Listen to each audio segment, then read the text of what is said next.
यो दृश्य, यो नदी जुन तपाईले देखिराख्नु भएको छ, यो माथि जुन झरना जस्तो झरिरहेको छ त्यो नागमती हो।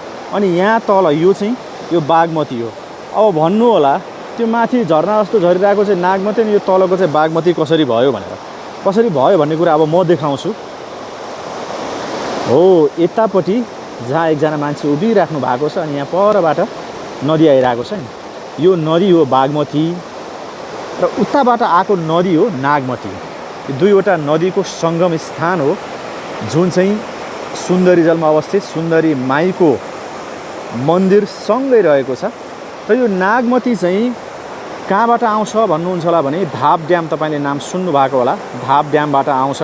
अब धाप ड्याम कस्तो छ, कसरी जान सकिन्छ भन्ने बुझ्न चाहनुहुन्छ भने मेरो अगाडिको रिल्समा मैले धाप ड्यामको बारेमा भनेको छु, त्यो खोजेर हेर्नु होला।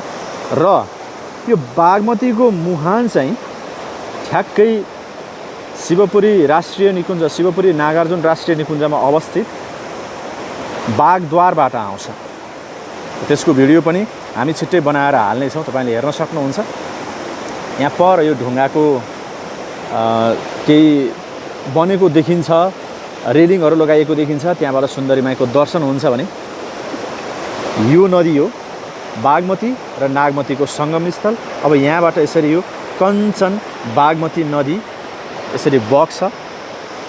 अब तपाईँले यहाँ बागमती हेर्नुभयो भने यो पानी अन्जुलीमा निकालेर पिउन मिल्छ, यति स्वच्छ छ, यति सफा छ यो पानी।